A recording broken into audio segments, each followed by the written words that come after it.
Holy moly! Guys, I think Google might have done it again. Or for the first time.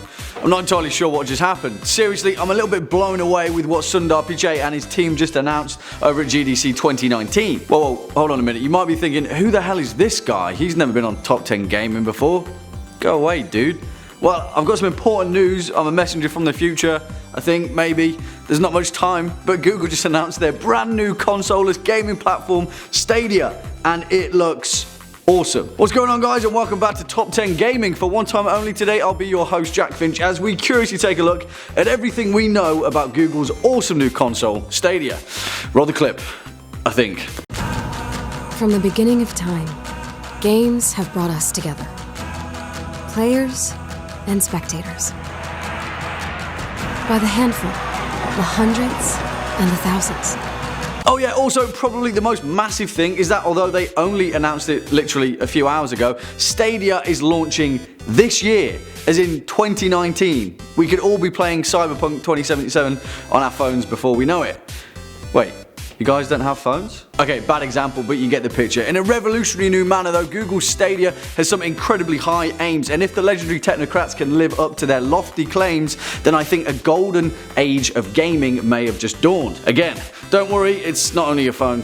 I promise that was just a joke. First up, Google's data center. Legit, this whole thing wouldn't even be feasible without Google's insanely massive remote data center, which in essence, rather than having an Xbox or a PS4 sitting on a shelf, is going to be the entire base for Stadia. As in, you won't need a console. Well, after trying this proto technology in a live event with Project Stream in 2018, where Google managed to port Assassin's Creed Odyssey over a web browser at a consistent 60 FPS, it's pretty safe to say that Stadia has some proof in the pudding for its massive claim that we may never need a console again. Currently, Google has a swathe of remote data centers spanning over 19 regions and 58 zones, and all you'll need in the future is an internet connection and a device, and you can be playing 4K resolution games and even 8K in the future. For years, Google have been serious about building technology for everyone, and that same mantra seems to have laid the foundation for Stadia. Now, they didn't really indicate what that means for existing IPs and developer studios, but the GDC conference seemed to have a close connection to Ubisoft, indicating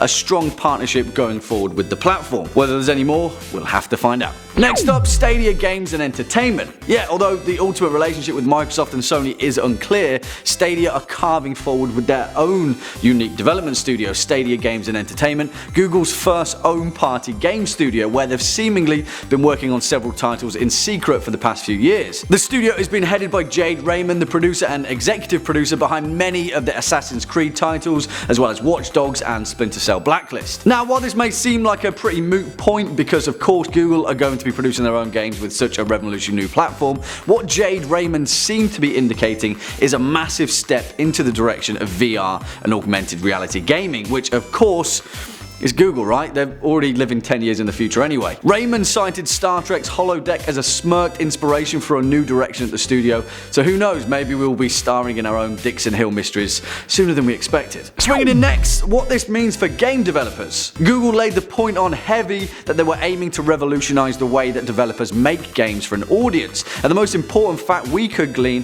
is that the entire development process can take place in Google's data center, as well as their own client-side version. That is an absolutely massive step in the right direction, as there hasn't ever been anything like this in terms of technology. Not only that though, but Google have also partnered with AMD to create a unique personal CPU to slap on their IPs, a chip which brings more than 10 teraflops of power. 10.7 to be precise, and comparing that CPU to the likes of the Xbox One, which is 6.0, and the latest PS4 Pro, which has 4.2, then Google Stadia just kind of ate up the competition with one big chomp. To put that into perspective, Stadia's CPU will be more powerful than Microsoft and Sony's combined. If that's not pedigree enough, they've also fully integrated several legendary development platforms into Google's new technology, using Linux and Vulkan on the back end, and partnering with the Unreal Engine as well as Unity. Google are aiming for Stadia to be the most flexible development environment ever made, and it seems that they're definitely heading in that direction. Coming in next, what this means for players. Obviously, it goes without saying, but Stadia can't really revolutionize gaming for developers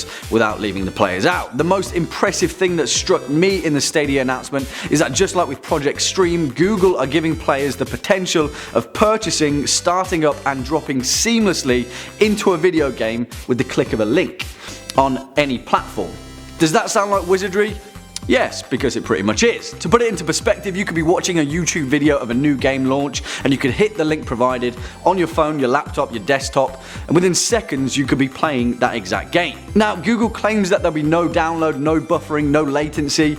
I'm not entirely sold until I see it in action, but if their Project Stream is anything to go by, that's exactly what happened. Google claims that they've been testing this technology behind closed doors for years and can consistently play games merely through Wi-Fi from their data center at an incredible level of quality. 4K, 60 FPS, HDR and surround sound. Google claims that they've built their technology exclusively to scale up, with the target of 120 plus FPS and 8K resolution being just around the corner. In fact, they're just waiting for developers to catch up. But finally, you might be asking, but wait, what about the controller?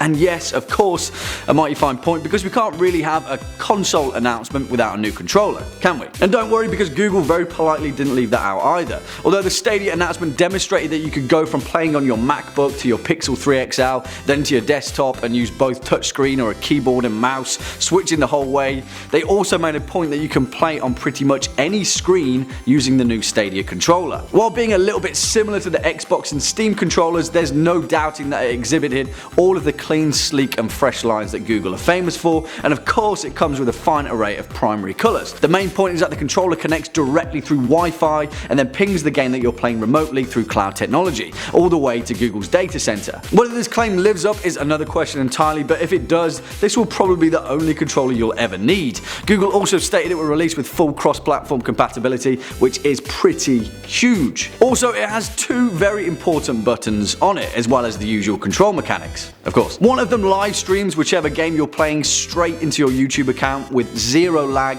and in the exact same resolution as you'll be playing the game on. And the other one instantly pings Google Assistant, so if you're stuck on a certain section of Tomb Raider and can't get past that one puzzle, you can just ask Google where to go next and it will bring up the most relevant guide. Yeah, guys, I think it's safe to say that we are actually living in the future. Honestly, if the claims that Google have made with Stadia are even remotely lived up to, then it's an incredibly exciting new time for gamers, developers and creators alike. Obviously no price point has been released as of yet, but expect some incredible more news to be coming out of Google and GDC 2019 as the days go on. While it's been a short and sweet swing by, I'm fairly certain that normal viewing will resume soon. It's been a pleasure stopping by here at Top 10 Gaming. Why don't you let us know how you feel about Google's latest announcement, as well as any other gaming related thoughts in the comment section down below. If you're a fan of this video, make sure to hit that thumbs up button as well as that subscribe bell, and I'll be seeing you in the next one. For one time only, I've been your host Jack Finch. You've been watching Top 10 Gaming. Until next time, you take it easy.